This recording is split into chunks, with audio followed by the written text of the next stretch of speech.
소중한 나.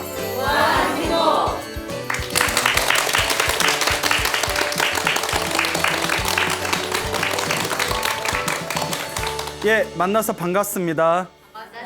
예, 광우 스님이라고 합니다. 저희 소나무 프로그램이 오랫동안 진행되었지 않습니까? 네. 그래서 의외로 팬들이 많으세요. 예, 그 소나무가 팬들이 많은데 뭐 볼펜, 샤프펜 죄송합니다. 그래서 가끔 제가 이제 화계사에 있는데 현재 화계사에 이렇게 가끔씩 이제 방송 보시고 팬분들이 이렇게 찾아오시고는 합니다. 그 중에 어느 노보살님이 계시는데 엄청난 소나무 광팬이시래요. 그래서 이 노보살님이 이렇게 이제 지팡이를 짚고 그 화계사 이제 산에까지 찾아오셨는데 처음에 부산에서 오셨다고 해서 깜짝 놀래가지고 내려가 보니까 집이 여기예요 이러시더라고요. 왜 부산에서 오셨다고 했어요 했더니 저기 안 만나줄 것 같아서 부산에서 왔다고 해야, 예? 그래서 멀리서 오면 만나주실까 봐 그래서 거짓말을 했다 해가지고 내가 뭘 대단한 사람이라고 내가 안 만나드리겠냐, 뭐 내가 연예인인가 그렇잖아요. 그래서 하여튼 잘 오셨다고 이렇게 또 이렇게 모셔가지고 뭐 차도 한잔 하고 했는데, 요 노보살님께서 소나무 굉장한 팬이시라고 하는데 그 평생 동안 관세음보살 기도를 하셨대요. 평생 동안 관세음보살 기도를 하셨는데, 그래서 관세음보살님 가피도 많이 받으셨답니다. 그래서 관세음보살님 가피도 많이 받으셨는데 제가 이렇게 대화하다가 나중에 혹시 법문에 제가 또 좀 인용을 하게 뭐 관세음보살님 가피 받은 재미난 이야기 있으면 좀 하나만 해주세요 부탁을 드렸더니 아이고 자기가 이제 좀 썰을 필 테니까 들어보셔요 스님 뭐 이러면서 이게 구수하게 재미난 이야기를 해주시더라고요. 당신이 실제로 겪은 일이라고 하세요. 그분이 그러니까 한 몇십 년 전이죠. 몇십 년 전에 이분께서 이제 30대에 그 남편이 이제 일찍 여의시게 됩니다. 그 남편이 그 당시에 이제 치과 의사셨대요. 몇십 년 전에 치과 있으면 엘리트잖아요, 엘리트. 예.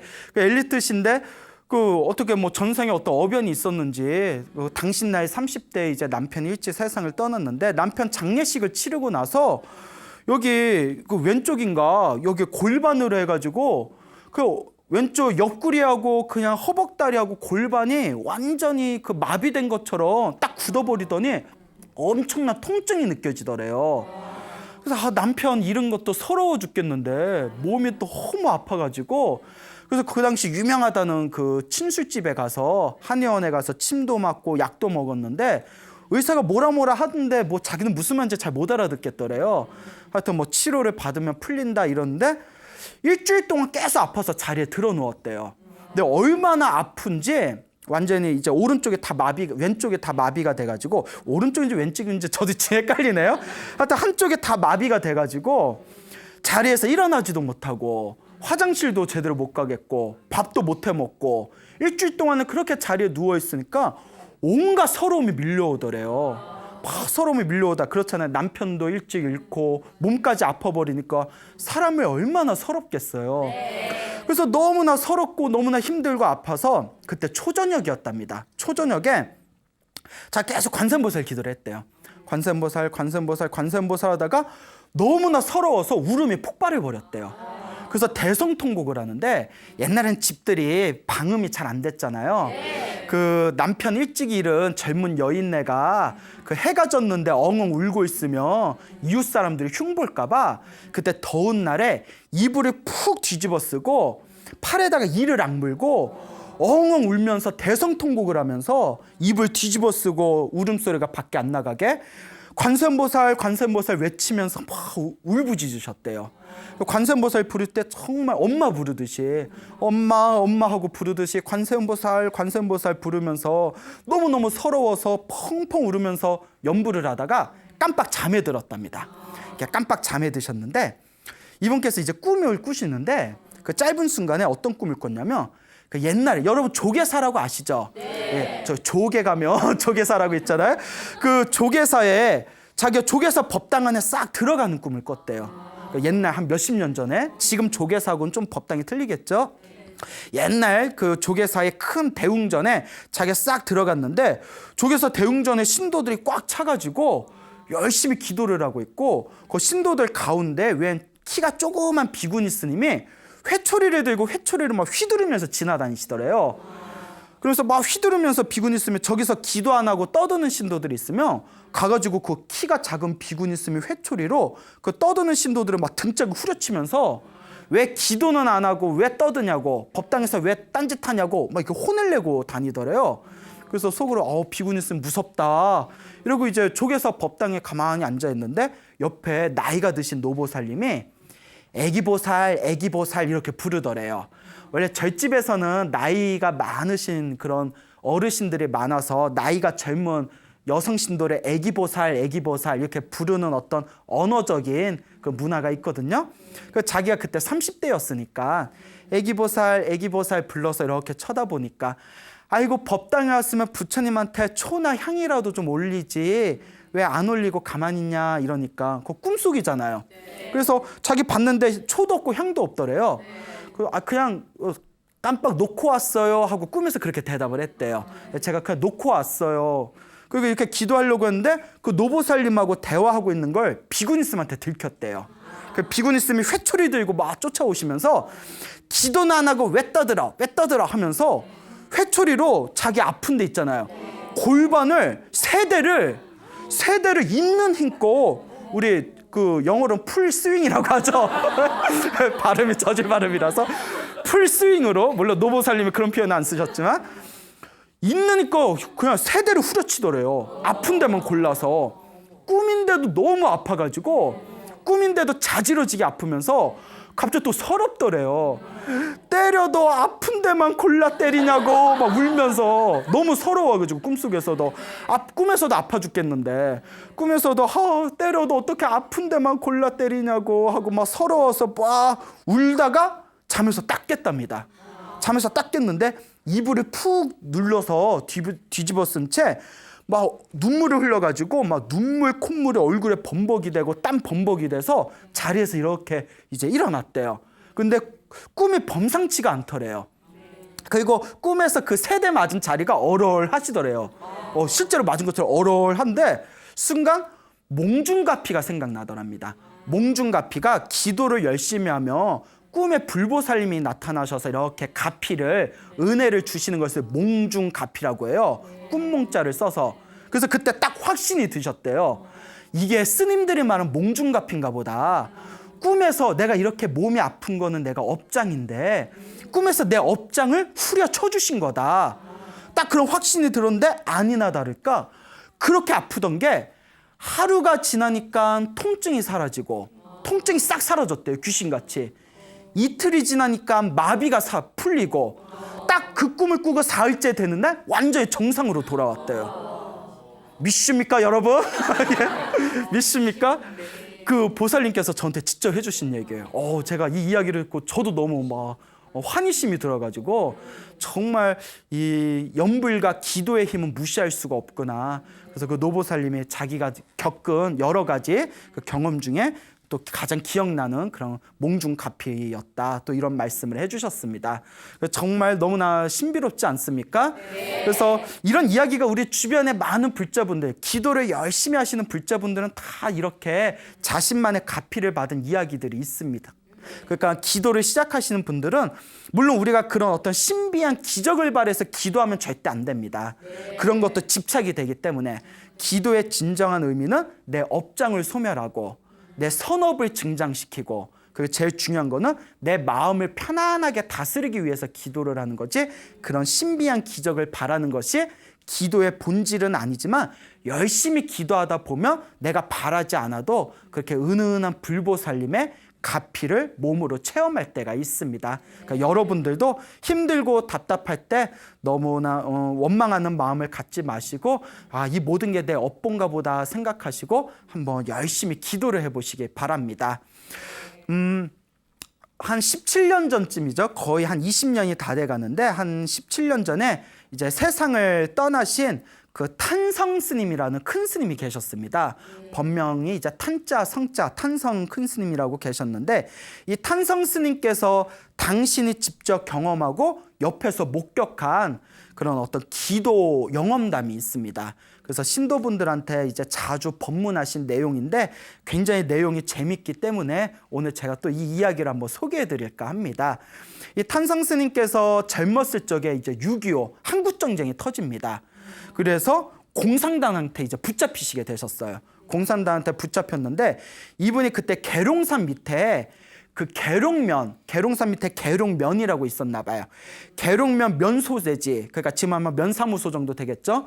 거기에 이제 끌려가지고 골방이 이제 잡혔대요. 그 골방이 이제 30명 정도가 붙잡혔답니다. 그 30명이 이제 붙잡혀서 골방에서 5일 동안 거기에서 대기 시간을 이제 가지게 되었는데 공산당한테 잡히니까 막 밖에서 총소리 나고 하니까 이 탄성 스님께서 마음에서 막 두려움이 일어나시더래요. 아, 이거 괜히 끌려가서 이거 총살당하는 건 아닌가. 그래서 마음속으로 5일 동안 하염없이 관세음보살을 불렀답니다. 사람이 답답하고 괴로우면 무언가 의지하고 싶은 마음이 들지 않습니까? 그래서 관세음보살 5일 동안에 계속 자나깨나 관세음보살을 불렀는데 5일이 지난 뒤에 그 면 소재지의 담당자가 이렇게 탄성스님을 부르더니 절로 돌아가 보소 하고 이렇게 보내더래요. 그래서 이게 웬 떡이냐? 또 보내주니까 아이고 하고 뒤도 안 돌아보고 절로 왔는데 나중에 알고 봤더니 어느 스님께서 그 자기가 갇혀있는 면 소재지에 가가지고 그 스님께서 사정을 했답니다. 저분은 어렸을 때부터 스님이었고 아무것도 모르는 분인데 절대 뭐 국군하고 연관이 있지 않다. 제발 풀어달라 사정을 하니까 원래는 그런 얘기해도 잘 안 풀어줬는데 알겠다고 데려가라고 하고 이제 풀어준 거라고 합니다.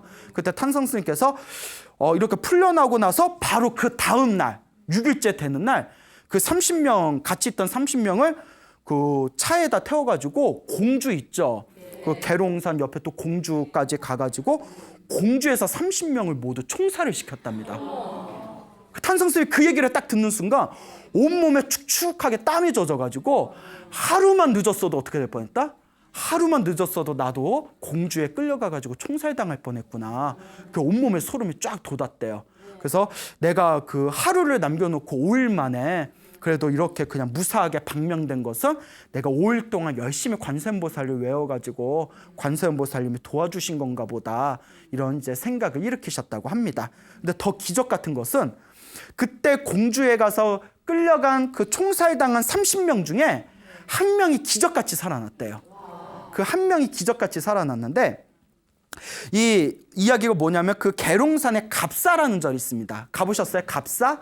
예, 갑사라고 있는데 그 갑사 아주 유명한 절이에요. 인터넷 한번 찾아보세요. 예, 한번 찾아가 보시면 더 좋고 그 갑사라는 절에 대처 스님이 한 분 있었대. 대처승. 대처승은 결혼을 한 스님을 대처승이라고 합니다. 어떻게 된 거냐면 그 일제시대 때 일본 이제 조선 총독회에서 우리 한국 불교를 종교적으로도 탄압을 합니다. 그 탄압하는 과정에서 스님들한테 이제 억지로 일본 불교는 결혼을 하시는 스님들이 많거든요. 그래서 한국 불교의 스님들한테 억지로 결혼을 시킨 그런 사건들이 펼쳐집니다. 그래서 그때 탄압을 받으시고 결혼을 하셨던 스님들이 이제 대처승이라고 해서 이제 부인을 데리고 있는 스님을 대처승이라고 합니다. 그 갑사에 대처스님이 계셨는데 이 대처승 밑에 아들이 있었대요.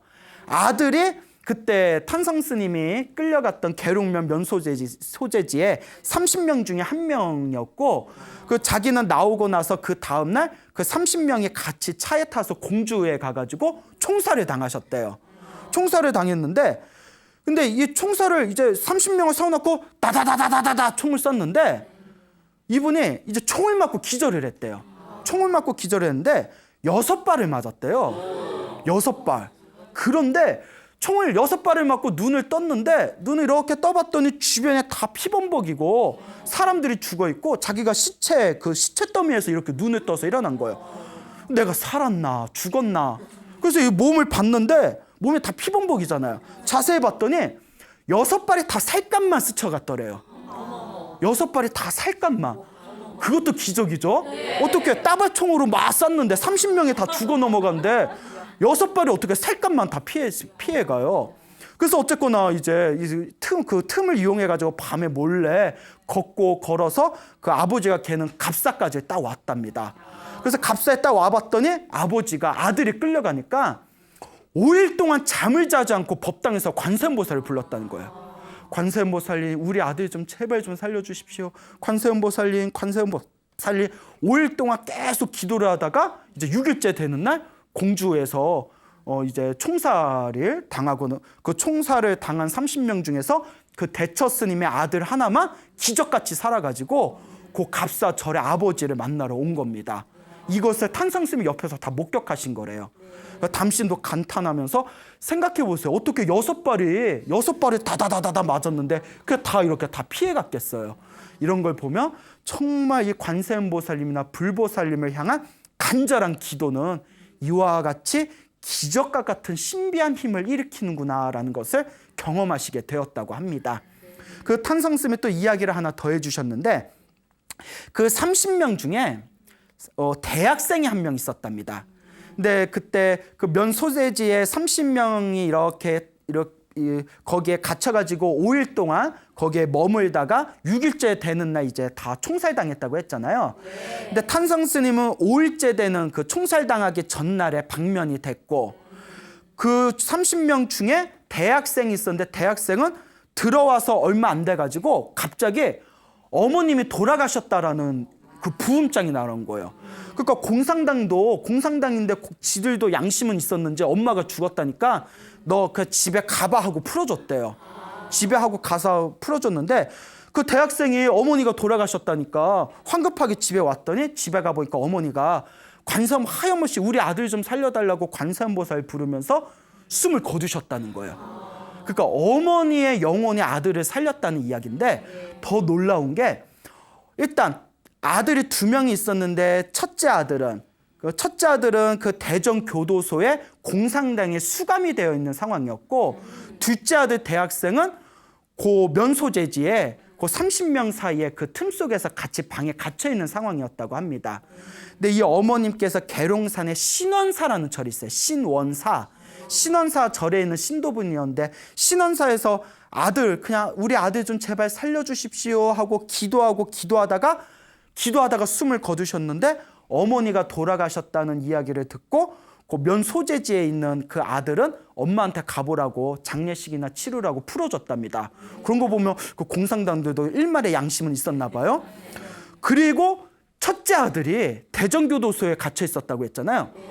어머니가 죽은 그날 꿈을 꿨는데 엄마가 꿈속에서 나타나더니 내일 네가 바깥에 나올 일이 있을 것이다. 바깥에 나오면 뒤도 돌아보지 말고 도망가라. 달려서 도망가라 라는 꿈을 딱 꿨답니다. 내가 이런 꿈을 왜 꾸지 하고 이제 대전교도소에 갇혀있던 그 첫째 아들이 딱 일어나가지고 이렇게 이제 감옥에 있는데 다들 앞마당에 모이라고 그렇게 이제 이야기가 들려가지고 이제 사람들과 같이 앞마당에 딱 나가는 순간 어머니 생각이 나더래요. 엄마가 오늘 꿈에 밖에 나갈 일이 있을 텐데 뒤도 돌아보지 말고 도망가랬지. 그래서 에라이 모르겠다고 앞마당에 나오면서 뒤도 돌아보지 않고 막 달려갔대요. 근데 보통 같으면 뒤에서 총도 쏘고 잡으러 올 텐데 아무도 신경을 안 쓰더래요. 그리고 귀신같이 대전에서 달려서 어머니가 있는 신원사에 딱 와봤더니 어머니가 이제 돌아가셔서 장례식을 다 치른 상황이었던 거예요. 그래서 꿈에 나타난 날을 짚어봤더니 어머니가 돌아가셨던 그날에 밤에 어머니가 나타나서 네가 교도소에서 밖에 나올 일이 있을 테니까 뒤도 돌아보지 말고 도망가라 라는 그런 꿈을 꾸게 되었다는 것을 딱 이렇게 짚히게 된 거죠. 그래서 탄성스님께서 이 이야기를 하시면서 돌아가신 어머니가 2 아들을 살린 것이다. 그래서 기도하면서 우리 아들 좀 살려주십시오 간절하게 기도하면서 이제 이 세상을 떠나시면서 부음장에 이제 부음하셨다, 세상을 떠나셨다라는 소식 때문에 이제 둘째 아들은 이제 그 면소재지에서 이렇게 방면해주고, 그 대전교도소에 있던 그 첫째 아들은 그 영혼이 꿈속에 나타나서 그렇게 탈출할 수 있도록 도와준 것이 아니겠냐. 이와 같이 우리 중생들 세계에서 기도의 힘은 정말 이해할 수 없는 불가해한, 정말 불가사의한 이런 신비한 기적을 일으킨다라는 이런 탄성스님의 관세음보살 법문이 평소에 당신 살아있을 적에 불자들한테 자주 이야기를 하셨다고 합니다. 그러니까 우리가 뭐 그런 상황에 처해서는 안 되겠지만 살다 보면 좀 힘들고 괴롭거나 답답한 일을 겪을 수 있지 않습니까? 그럴 때는 절대 좌절하지 마시고 간절하게 관세음보살을 부르거나 간절하게 기도를 하신다면 오묘한 불보살님의 가피가 우리를 또 위험에서 위급한 상황에서 우리를 구출해 주실 것이다 라는 믿음을 가지시길 바랍니다. 알겠죠? 네. 이제 아까 금방 탄성스님이 6.25 때 그 공산군에 잡혔던 이야기를 들었는데 그 당시에 또 어느 스님께서 실제로 경험하신 체험담이라고 합니다. 그 6.25 한국전쟁이 터질 때 그때쯤에 그 스님께서 파주 아시죠? 그 파주에 이렇게 절이 하나 있으셨대요. 파주에서 살고 있는 스님이었는데 파주면 북쪽하고 굉장히 가깝지 않습니까? 그 파주에 계시다가 그때 가평 쪽에 그 훨씬 밑에 가평에 어느 청우사라는 절이 있었답니다. 청우사라는 절에 무슨 불공을 좀 올려달라는 청을 받아서 그렇게 가평의 청우사에 들렸다가 거기서 불공을 올리고 뭐 그 다음 날이나 그 다다음 날 여하튼 파주에 있는 당신 절로 올라가는데 파주에 다다르기도 전에 보따리를 짊어진 사람들이 막 밑으로 내려오더래요. 왜 그러냐 했더니 지금 북쪽에서 전쟁이 나가지고 공산당들이 막 밀려오고 있다고. 그 얘기를 듣고 야 이거 큰일 나겠다 싶어서 피난민들에 휩쓸려가지고 서울까지 내려오셨답니다. 그래서 서울에 요 안국동에 가면 선악원이라는 절이 있대요. 뭐 가보셨나요? 예, 그래요. 예, 그 안국동에 뭐 안 가봐도 뭐 상관은 없는데 안국동에 선악원이라는 유서가 깊은 절이 있거든요. 그 선악원에 일단 잠시 몸을 의탁했답니다. 그래서 이렇게 선악원에 갔을 때 거기 스님들 여러분이 계셨고 거기 또 춘성 스님이라는 큰 스님이 계셨어요. 춘성 스님 잘 모르시죠? 예, 그 우리 한국불교에 또 손꼽히는 큰 스님 중에 저 춘성 스님이라는 분이 계셨는데 이 춘성 스님도 선악원에 딱 이렇게 계시고 그래서 잠시 선악원에 이제 피난민으로 내려와서 그 스님께서 선악원에서 잠시 몸을 의탁했는데 그 다음날에 6월 27일인가 하여튼 이렇게 인왕상에 올라가서 지금 상황이 어떤가 하고 이제 산꼭대기에서 주변을 봤더니 그때 비행기가 윙 하고 날아가고 뭐 폭탄 터지고 그때 한강다리가 무너진 걸 당신 눈으로 보셨대요. 인왕상에서 막 피난민들 막 그 다리 건너려고 하는데 한강다리가 꽝 하고 터지는 걸 두 눈으로 보시고 그것도 참 사람들 피난 가는데 다리 끊는 것도 참 그렇죠. 예, 참 전쟁이라는 게 참혹해요. 그거 보고 충격을 받으셔서 야 이거 난리 났다 싶어가지고 다시 선악원 절로 산에서 내려와서 선악원에 가서 충성 스님하고 같이 있는 스님들한테 서울도 안전하지 못하다. 지금 빨리 우리 다른 데로 도망가자. 야 다리가 끊겼는데 어떡하냐. 그러면 저기 경기도 광주에 저기 비구니들 절이 있으니까 거기에 산속에 있는 절이니까 글로 일단 도망을 가자. 그래서 선악원에 있는 스님들끼리 춘성 스님하고 함께 그 경기도 광주에 있는 비구니 선방 비구니 절에 이렇게 갔답니다. 그 비구니 절에 갔더니 또 거기에 또 스님들 여러분들이 또 같이 피난을 나오신 상황이었대요. 그 거기에 이제 서로 이제 앉아가지고 서로 두런두런 대화를 하는데 밖에서는 막 총소리 나고 폭탄 소리 나고 이런저런 얘기하다가 이제 늦은 저녁에 우리가 무슨 힘이 있겠습니까? 그냥 우리 관세음보살 기도나 열심히 합시다. 관세음보살님 도와주십시오. 우리 각자 기도나 열심히 합시다 하면서 이제 밤늦게 서로 헤어지고 각자 방으로 들어갔답니다. 그래서 요 스님께서 자리 이렇게 앞방이었대요. 앞에 있는 방이었대요. 그 절의 앞방에 이렇게 누워서 하염없이 관세음보살을 불렀대요. 관세음보살. 근데 그렇지 않겠어요? 밖에서 폭탄 떨어지지, 총소리 울리지, 언제 공산당들이 쳐들어와서 사람 죽일 줄 모르지. 답답하니까 그냥 관세음보살. 계속 관세음보살을 외우면서 누워있는데 갑자기 귀에서 누가 큰 소리로 뒷방으로 가! 이런 소리가 쩌렁쩌렁 울리더래요. 뒷방으로 가! 이러더래요. 깜짝 놀래가지고 자리에 벌떡 일어나서 아니 왜 뒷방으로 누가 소리를 질렀지? 근데 아무리 주변을 둘러봐도 아무도 없더라는 거예요. 근데 분명히 뒷방으로 가라는 소리를 들었대요. 근데 마음이 좀 찜찜하잖아요. 그래서 마음이 찜찜해서 그 뒷방으로 가자고 이제 뒷방으로 이렇게 갔더니 자기 방에서 나와서 뒷방으로 갔더니 춘성 스님이 아까 얘기한 춘성 큰 스님이 이렇게 앉아가지고 참선을 하고 있더래요. 춘성 스님이 이렇게 앉아서 참선하고 있어서 방에 딱 들어갔는데 막 밖에서 땅땅 막 총소리 나니까 이렇게 누우면서 스님 총 위험하니까 옆에 누우세요 이랬대요. 왜냐면 우리 그렇잖아요. 전쟁 나고 총 날리고 하면 이렇게 누워 있어야 되잖아요. 엎드려야 되잖아요. 스님 위험하니까 누워 계세요. 계속 총소리 나지 않습니까? 했는데 충성 스님이 그 대꾸도 안 하고 딱 앉아서 참선하고 있더래요. 그래서 이 스님은 누워가지고 가만히 누워있는데 갑자기 옆에서 따당 하는 총소리 두 발이 큰 소리가 나더래요. 그때서 충성 스님이 이크 놀래가지고 그때 이렇게 누우시더래요. 예? 그러면서 막 총알 소리가 막 다다다다 하고 절에다 막 총을 쏘더래요. 놀래가지고 절에다 총을 쏠 줄 누가 알았겠어요. 그때 어느 그 배짱 좋은 비구니 스님이 바깥에다가 아니 절에서 조용히 공부하는 스님들한테 왜 총질이요 하고 소리를 지르더래요. 그러니까 갑자기 그 총소리가 멈추더니 그 공산당 대장으로 보이는 인민군 대장으로 보이는 사람이 이렇게 걸어오더니 여기 사람들 다 나와보시오 이러더래요. 그 이제 스님들이 다 밖으로 나오니까 문 다 열어보라고 한 뒤에 다 이렇게 보더니 여기 남한군은 없어. 여기는 다 공부하는 스님들만 있지 군인은 없습니다 하니까 그때서 이렇게 돌아가더랍니다. 그래서 다들 이제 가슴을 이렇게 쓸어내리면서 이제 또 각자 방으로 들어가는데 요 스님께서 자기가 원래 쓰던 앞방에 들어가 봤대요. 방을 이렇게 살펴봤는데 그 자리에서 자기가 가슴이 얼어붙는 줄 알았대요. 그 절에다 막 총을 따다다다 쐈다고 했잖아요. 자기 앞방에 이게 총 구멍이 나 있는데 자기가 누워있는 자리를 다 통과했더래요. 만약에 그때 관세음보살 부르면서 뒷방으로 가라는 소리를 못 들었으면 꼼짝없이 누워서 총 맞아서 죽을 뻔했다는 거예요. 이게 누구의 값이다? 관세음보살님, 불보살님의 도움이었다라는 것을 그때 느꼈다고 합니다. 그렇잖아요. 그 누가 뒷방으로 가 이렇게 얘기해 줬겠어요. 그래서 이와 같이 그 전쟁터에서도 그 위급한 상황들이 많았는데 그때마다 간절한 마음으로 기도하고 관세음보살을 불렀더니 그때 이제 크게 몸을 다치지 않고 무사하게 그때 6.25를 잘 넘기게 되었다라는 그런 어느 스님의 체험담이 있습니다.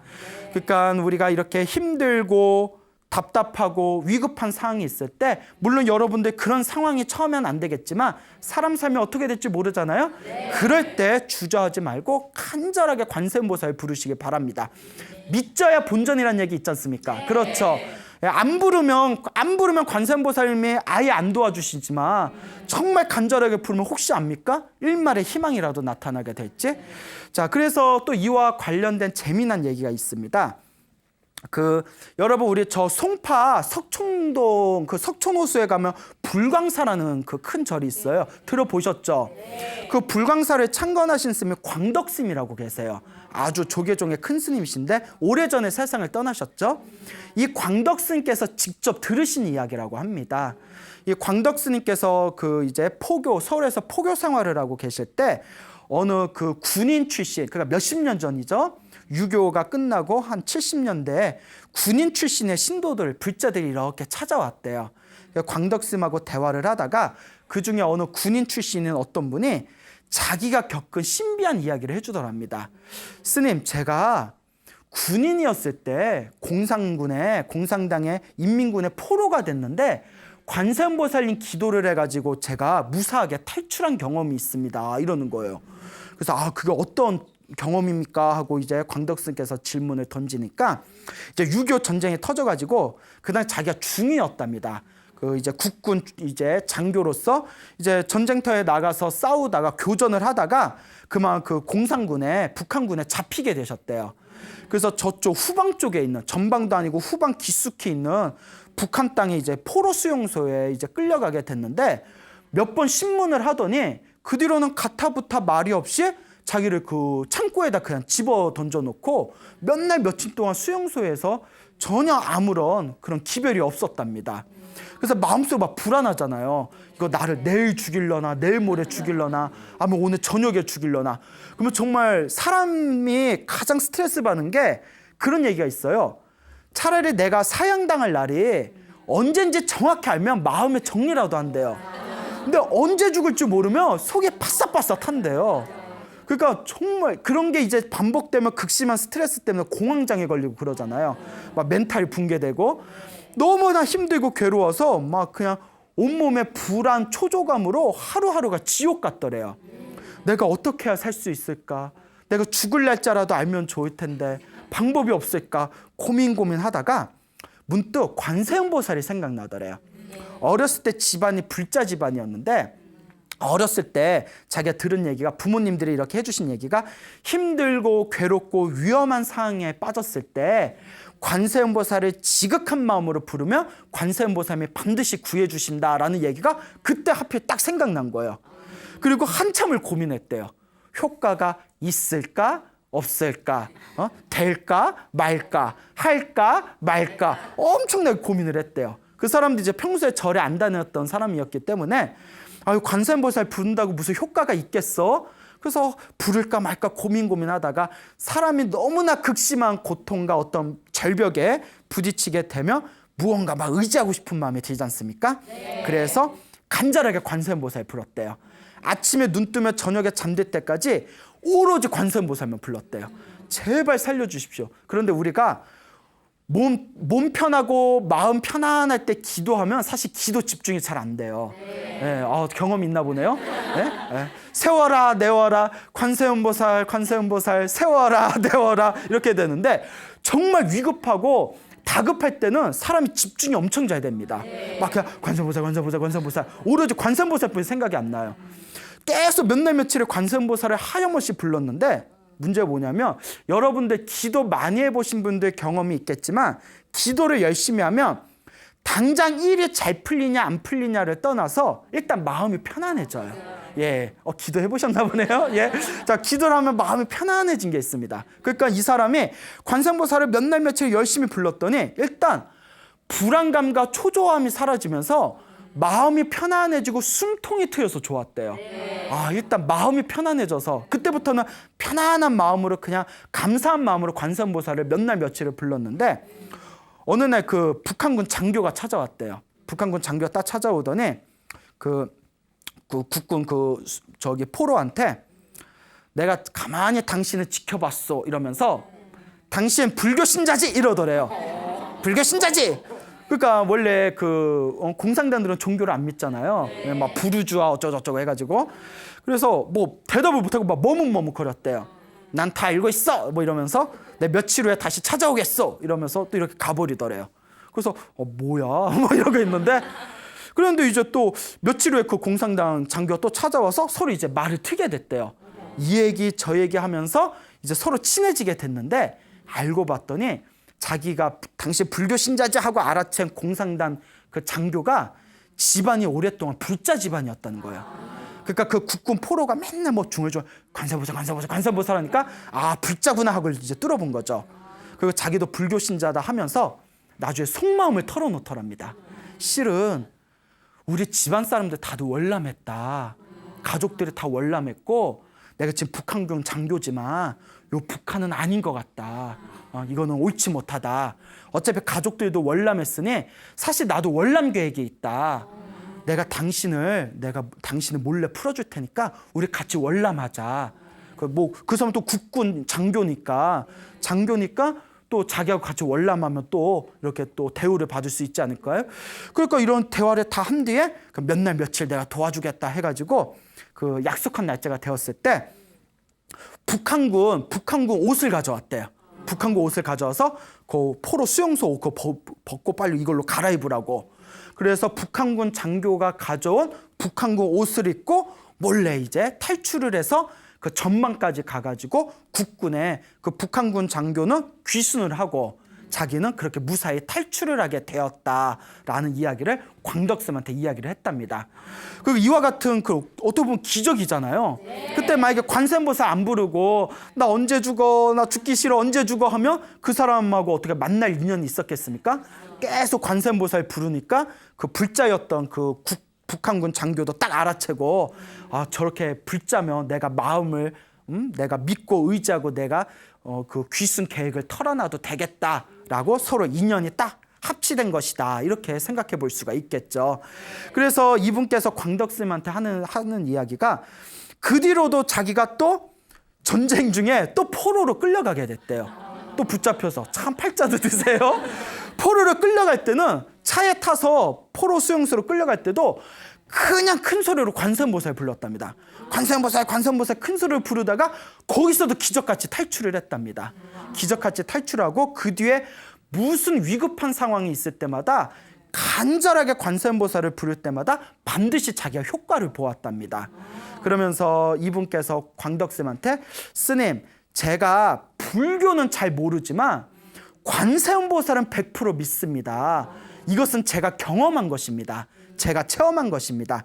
그래서 제가 불교는 잘 모르지만 관세음보살을 100% 믿고 지금도 열심히 관세음보살님을 믿고 의지하고 있습니다. 라는 이야기가 광덕스님 그렇게 이제 법어의 법문집에 나옵니다. 그러니까 거듭 말씀드리지만 우리 상황에서 우리가 살아가면서 일어나는 모든 힘든 상황에 처했을 때 여러분 절대 슬퍼하거나 서러워하거나 좌절하지 마시고 한결같은 마음으로 부처님을 부르고 보살님을 부르고 간절한 마음으로 기도를 한다면 여러분들 삶에 분명히 은은한 가피가 있을 거라고 굳게 믿으시기 바랍니다. 알겠죠? 네. 그리고 이제 마지막으로 또 이와 비슷한 이야기를 하나 더 해드리겠습니다. 그 어떤 분이 이제 실제로 당신이 겪은 이야기를 이제 그 말씀을 체험을 하신 이야기를 말씀을 하신 내용이 되겠는데 이분께서 그 북쪽에 살고 있다가 이렇게 38선이 그어졌대요. 38선이 싹 그어져 가지고 이 북쪽에 이제 그 살고 있다 보니까 너무나 억압이 심해서 아, 내가 요 북쪽에 있어서는 안 되겠다. 지금이라도 남쪽으로 내가 탈출을 해야 되겠다. 근데 이때 이미 38선이 그어져 있고 막 북쪽에 이제 초소가 있고 해가지고 탈출하기가 힘든 상황이었답니다. 그래서 자기가 가지고 있는 재산을 다 처분해가지고 그 이제 안내 브로커라고 하죠. 예, 그래서 안내꾼을 하나 소개를 받아서 탈출 계획을 이제 세우게 됩니다. 그래서 이분께서 원래 또 독실한 불자였다고 합니다. 그래서 탈출 계획을 세우면서 간절하게 기도를 했대요. 관세음보살님, 제발 무사히 탈출할 수 있도록 제발 도와주십시오. 관세음보살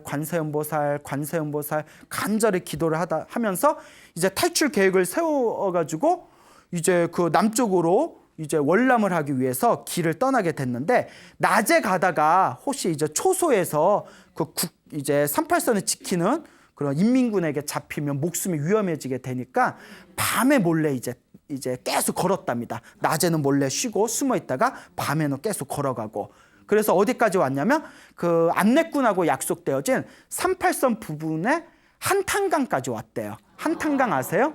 그래서 한탄강에 딱 왔는데 그 강을 건너려면 가장 이제 좋은 방법이 이제 몰래 뱃사공을 사가지고 배를 타서 그 강을 건너는 게 가장 안전한 방법이었대요. 왜냐면 그 위에 남쪽으로 가는 철로가 있는데 철로에는 북한군 초소가 있어가지고 철로 쪽으로 걸어가다가 바로 총살당하기 십상이라서 몰래 밤에 야음을 틈타가지고 배를 타서 그 강을 건너야 되는데 3일 동안이 기다렸답니다. 3일 동안이 기다려서 안내꾼하고 이제 접선이 돼서 내일 새벽 3시에 새벽에 늦은 이제 그 밤에 이제 뱃사공에 그 배를 가지고 그 만나기로 한탄강 그 부근에서 만나기로 이야기가 다 짜여지게 됩니다. 그래서 이제 새벽 3시까지 기다려야 되니까 이제 낮에 몰래 숨어 있다가 밤늦게 그 만나기로 한 데 이렇게 가가지고 가만히 기다리고 있는데 그때가 이제 새벽 12시가 넘어가고 이제 새벽 3시에 만나기로 해서 남는 시간에 막 두렵고 초조한 마음에 관세음보살을 계속 불렀대요.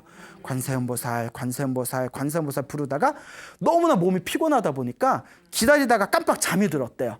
깜빡 이렇게 잠이 들었는데 그 짧은 순간에 자기가 평소에 모시고 있었던 관세음보살님 불상이 있었는데 자기가 모시고 있던 조그만 관세음보살님 불상하고 똑같이 생긴 분이 꿈에 나타났대요. 꿈에 딱 나타나더니 그 약속한 백사공은 믿을 사람이 못 된다. 철로로 도망가라 하고 꿈에 딱 한마디 딱 이렇게 내뱉고는 꿈에서 딱 깨버린 거예요. 그때 시계를 봤더니 새벽 2시래요. 그 1시간 남았잖아요.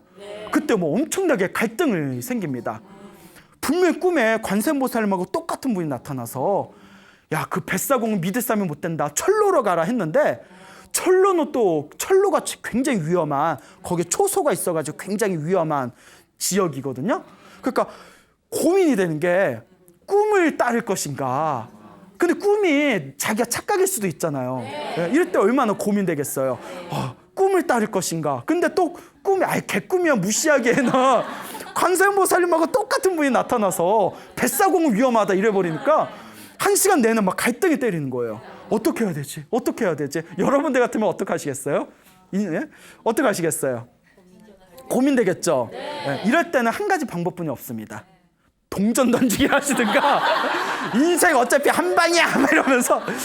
근데 정말 기도를 열심히 한 사람이라면 꿈에 관세음보살이 나타나서 그런 얘기를 했는데 결코 그냥 이거 꿈인데 개꿈이 아니야? 이렇게 무시해버릴 수가 없죠. 정말 기도를 열심히 한 사람이라면. 분명히 내가 기도를 열심히 했으니까 관세음보살이 나타나 줄 것이다. 그래, 나는 죽어도 관세음보살이 믿겠다. 그도 죽으면 얼굴은 얼마나 억울할까? 그리고는 과감하게 배를 포기하고 철로로 갔답니다. 철로로 딱 갔는데 멀리 초소가 보이는 거예요. 그 철로는 이제 완전 벌판이니까 거기 이제 지나가면 다 보일 거 아니에요. 에라이 모르겠다 하고는 여기까지 왔는데 철로를 이렇게 기어갔대요. 차마 걸어갈 용기는 없고 살그머니 기어갔는데, 여러분 혹시 기어가 본 적 있어요? 없어요? 여러분 한번 집에 갈 때 조금만 기어가 보세요. 엄청나게 힘들어요. 엄청나게 힘듭니다. 저희도 군대 가면 이렇게 이제 이거 포복, 낮은 포복 뭐 있잖아요. 군대 갔다 오셨나요? 엄청 힘들잖아요. 되게 힘들죠. 조금만 해도 막 컥컥대고. 그러니까 그 철로를 이렇게 기어갔는데 희한하게 그 초소에 사람이 있는지 없는지 아무도 관심을 기울이지 않더래요. 여하튼 무사히 그 철로를 넘어가지고 무사하게 월남에 성공을 하게 됩니다. 그리고 이분께서 이제 독실한 불자고 또 내가 이렇게 위급한 상황에서 무사히 월남하게 된 것은 모두가 불보살님, 관세음보살님의 덕택이다라는 그런 어떤 부처님에 대한 믿음 때문에 남쪽으로 넘어온 뒤에도 신행 생활을 열심히 하셨대요. 그러면서 이분께서 절에 다니면서 주변에 친한 사람들을 만나면 항상 자기가 이렇게 관세음보살 기도를 하고 꿈에서 관세음보살이 나타나서 뱃사공은 믿을 사람이 못 된다. 철로로 가라. 이렇게 안내해줘서 내가 무사하게 남쪽으로 넘어왔다라는 이야기를 자주자주 하셨답니다. 그래서 이 이야기가 오늘날까지 이렇게 전해지게 되었습니다. 여러분, 이 세상에 전쟁이 일어나서는 안 됩니다. 그렇죠? 네. 절대 전쟁이 일어나서도 안 되고 또 우리가 살아가면서 이왕이면 행복하고 편안하고 즐겁게 살고 싶지 힘들고 괴로운 일을 또 당해서도 안 됩니다. 그렇죠? 네. 하지만 사람이 살다 보면 꼭 내가 원하는 삶을 살 수만은 없습니다. 네. 힘들고 괴로울 때, 답답할 때 이 모든 게 전생에 지은 내 업보고 빚이고 숙제구나라고 자기 자신의 마음을 잘 돌아보면서 열심히 기도하시고 불보살님을 믿어보시기 바랍니다. 반드시 불보살님의 가피가 여러분들을 행복의 길로 이끌어 줄 것입니다. 여러분, 행복해지고 싶습니까? 네. 행복한 삶을 창조하고 싶습니까? 네. 복을 지으십시오. 선업을 지으십시오. 공덕을 쌓으십시오. 복과 선업과 공덕의 힘이 여러분들을 진정한 행복의 길로 이끌어 줄 것입니다. 오늘 여기서 마치겠습니다. 소중한 나 무한 행복.